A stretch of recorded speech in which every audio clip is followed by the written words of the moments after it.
Hi friends, welcome to VividTech. இந்த வீடியோவில் நம்ம நெட்வொர்க் அடாப்டர்ஸ் எப்படி நம்ம செட்டிங்ஸ் ரீசெட் பண்ணுறது அப்படின்றத தான் பார்க்க போகிறோம்.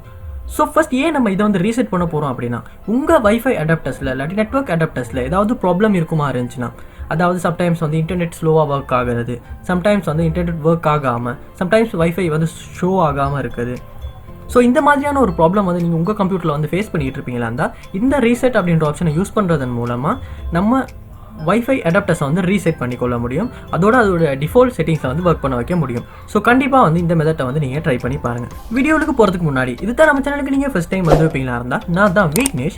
மறக்காம நம்ம சேனலை சப்ஸ்கிரைப் பண்ணிட்டு அப்படி பார்த்தோட பெல் ஐக்கனையும் கிளிக் பண்ணிக்கங்க. நீங்கள் கொடுக்குற சப்ஸ்கிரைபும் லைக்கும் தான் எனக்கு நெக்ஸ்ட் வீடியோ பண்ணுறதுக்கான ஒரு மோட்டிவேட்டாக இருக்கும். ஃபர்ஸ்ட் ஸ்டெப்பாக நீங்கள் உங்கள் கம்ப்யூட்டரில் டாஸ்க் பாரில் வைஃபை ஐக்கன் இல்லாட்டி நெட்வொர்க் ஐக்கனை ரைட் கிளிக் பண்ணி ஓப்பன் நெட்வொர்க் இன்டர்நெட் செட்டிங்ஸ் அப்படின்ற ஆப்ஷன் கொடுத்துக்கொள்ளுங்க. கொடுத்துட்டு இதில் பண்ணி ஸ்க்ரோல் பண்ணுவோமா இருந்துச்சுன்னா நெட்வொர்க் ரீசெட் அப்படின்ற ஆப்ஷன் ஒன்று இருக்கும். ஸோ அதை கொடுத்துட்டு இந்த இடத்துல ரீசெட் நவ் அப்படின்ற ஆப்ஷனை கொடுத்துக்கொள்ளுங்க. ஸோ இந்த இடத்துல ரீசெட் கொடுக்குறதன் மூலமாக உங்களுடைய வைஃபை டிரைவர்ஸ் ரீஇன்ஸ்டால் ஆகும். அதோட நெட்வொர்க் செட்டிங்ஸுமே டிஃபால்ட் செட்டிங்ஸும் சேஞ்ச் ஆகிரும். ஸோ இந்த ஒரு செட்டிங்ஸை நீங்கள் ரீசெட்டை செய்கிறதன் மூலமாக உங்கள் வைஃபை ஒர்க் ஆகாத ஏதாவது ப்ராப்ளம் இருக்குமாச்சுன்னா அதை சால்வ் பண்ணிக்கொள்ள முடியும். ஸோ கண்டிப்பாக ட்ரை பண்ணி பாருங்கள். இந்த வீடியோ உங்களுக்கு ரொம்ப யூஸ்ஃபுல்லாக இருந்துச்சுன்னா வீடியோ லைக் பண்ணுங்கள், ஷேர் பண்ணுங்கள், மறக்காம நம்ம சேனலை சப்ஸ்கிரைப் பண்ணுங்கள். Thank you.